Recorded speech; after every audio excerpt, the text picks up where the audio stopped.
बाप और बेटे और रूह कुद्दुस के नाम से आमीन।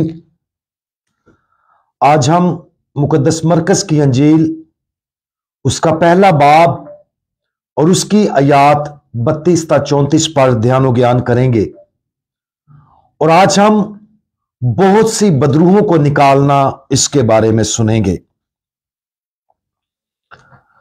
शाम को जब सूरज डूब गया तो लोग सब बीमारों और असेबजदा को उसके पास लाए और सारा शहर दरवाजे पर जमा हो गया। उसने बतेरों को शिफा बख्शी जो तरह तरह की बीमारियों में मुब्तला थे, और बहुत सी बदरूहों को निकाला और बदरूहों को बोलने न दिया, इसलिए कि वो उसे पहचानती थी। आज हमने सुना है कि खुदावंद यीशु मसीह ने एक बार फिर बहुत सी बदरूहों को निकाला।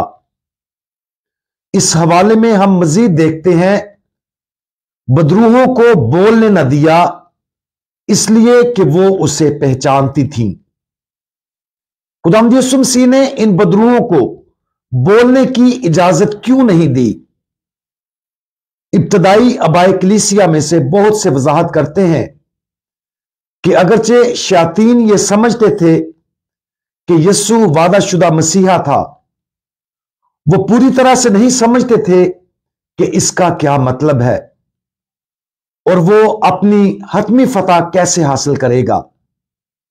लिहाजा खुदावंद यीशु मसीह नहीं चाहते थे कि वो उसके बारे में सिर्फ आधी सच्चाई बोलें, जैसा कि शैतान अक्सर करता है, और इस तरह आधी सच्चाई बोलकर लोगों को गुमराह करता है। लिहाजा खुदावंद यीशु मसीह ने हमेशा इन बदरूहों को अपने बारे में खुले आम बोलने से मना किया। यह समझना जरूरी है कि तमाम शैतानी रूहें इस मुकम्मल सच्चाई को समझने में नाकाम रहीं कि खुदावंद यीशु मसीह की मौत होगी जो बिलाखिर खुद मौत को तबाह कर देगी और तमाम लोगों को आजाद कर देगी।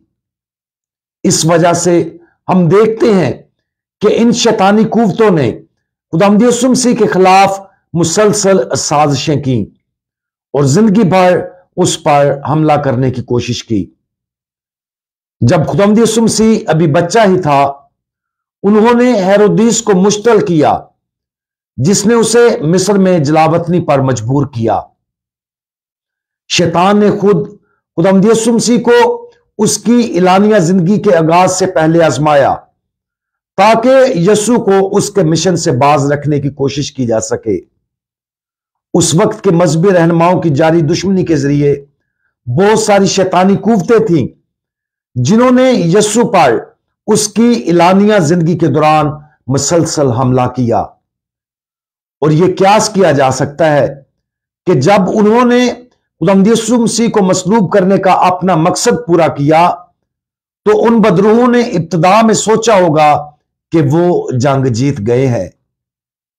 ताहम सच्चाई यह है कि खुदावंद यीशु मसीह की हिकमत ने उन बदरूहों को मुसलसल परेशान किया और बिलाखिर अपने मसलूब होने के उनके बुरे अमल को गुनाह और मौत पर खुद मुर्दों में से जी उठने की हतमी फतह में बदल दिया। शैतान और बदरूहें हकीकी हैं, लेकिन खुदा की सच्चाई और हिकमत के मुकाबले में ये शैतानी कुव्वतें अपनी मुकम्मल हमाकत और कमजोरी को जाहिर करती हैं। बिल्कुल खुदावंद यीशु मसीह की तरह हमें अपनी जिंदगी में इन फितना अंगेजों और हमेशा आजमाइश में डालने वालों की सरजनिश करने और उन्हें खामोश रहने का हुक्म देने की जरूरत है। अक्सर हम उनकी आधी सच्चाइयों को हमें गुमराह करने और आजमाइश में डालने की इजाजत देते हैं। आज शैतान को इत्माद के साथ और बहुत से झूठ जिन पर वो हमें यकीन करने पर उकसाता है, मुलामत करने की अहमियत पर गौर करें। शैतान की मसीह की सच्चाई और इख्तियार के साथ मुलामत करें और जो कुछ वो कहता है उस पर कोई तवज्जो ना दें।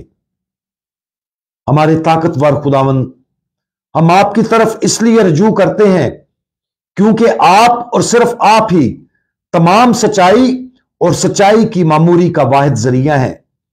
हम सिर्फ आप अकेले की आवाज को सुने और शैतान और उसके बहुत से फरेबों को रद्द कर दे। खुदावंद यीशु मसीह आपके मुबारक नाम में हम शैतान और तमाम बुरी रूहों, उनके झूठ और उनकी आजमाइशों को रद्द करते और मुलामत करते हैं। प्यारे खुदावंद, हम उन रूहों को आपकी सलीब के कदमों के नीचे भेजते हैं और अपने दिमाग, अपनी अकल और दिल को सिर्फ आपके लिए खुला रखते हैं। खुदावंद यीशु मसीह, हमारा भरोसा आप पर है। आमीन।